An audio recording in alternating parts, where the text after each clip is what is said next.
రకంగా దాన్ని తయారంటే ప్రజలకు అవగాహన రావటం లేదు. ప్రజలను మభ్యపరిచి ఆ లిక్కర్ తాగిపిచ్చి బలవంతంగా ఊర్లలో కూడా మహిళలు ఎంతో ఆందోళన చెందుతున్నారు.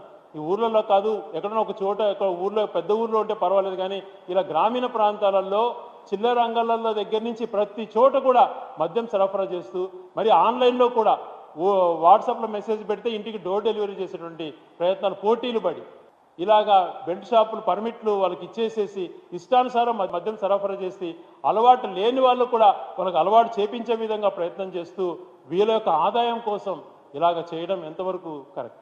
ఇదే ఒక ప్రభుత్వానికి ఉండాల్సినటువంటి బాధ్యత? ఇదే ఒక ప్రభుత్వం చేయాల్సినటువంటి పని? ఎలాగా మద్యం అన్నటువంటిది లేకుండా చేయాలి, ఎలా దాన్ని కన్జమ్ ఎక్కువ తగ్గించే ప్రయత్నం చేయాలి, తాగకుండా వాళ్ళని ఎలాగా కట్టడి చేయాలి, దీనికి బానిసలు కాకుండా ఎలాగ ప్రయత్నం చేయాలన్నటువంటి బాధ్యత మరిచి వీళ్ళే దాన్ని ఎంకరేజ్ చేస్తూ తాగని వాళ్ళకు కూడా నేర్పించే విధంగా ప్రయత్నాలు చేస్తూ వాళ్ళ యొక్క జోబు నింపుకోవడానికి వాళ్ళు చేస్తున్నటువంటిది చాలా దారుణం. నిన్న జరిగినటువంటి దానిపైన దాన్ని గట్టిగా పనిలోకి తీసుకొని ఆంధ్రప్రదేశ్లో మొత్తం చాలా చోట్ల ప్రతి 2 జిల్లాలకు ఇట్లాంటి ఎన్నో కేంద్రాలు ఉన్నట్టుగా పోలీస్ అధికారులు తెలుస్తోంది.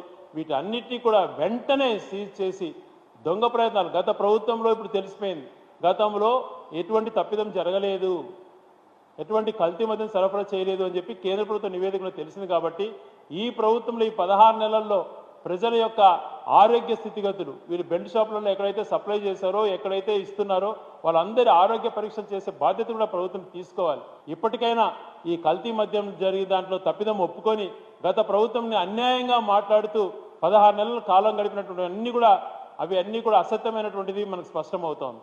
దాని గురించి మానుకొని ఇప్పుడు ఈ 16 నెలల్లో చేసినటువంటి తప్పిదాలను కరెక్ట్ చేసుకొని భవిష్యత్తులో జరగకుండా ఎక్సైజ్ వాళ్ళకు ఇంకొక వాళ్ళకు పూర్తిగా పవర్స్ ఇచ్చి పూర్తిగా కల్తీ మద్యాన్ని అరికట్టించి ప్రజల ప్రాణాలు కాపాడాలా అని చెప్పి, అలాగే విచ్చలవిడితనంగా బెల్ట్ షాపులు మీ ఆదాయం కోసం కన్జంప్షన్ పెంచుకోవడం కోసం ఇష్టానుసారం వ్యవహరిస్తున్నటువంటిది కంట్రోల్ చేస్తే గ్రామీణ ప్రాంతాలలో కానీ ఊర్లలో లా అండ్ ఆర్డర్ బాగుంటుంది, మహిళలు బాగుంటారు, వాళ్ళ కుటుంబాలు బాగుంటాయి.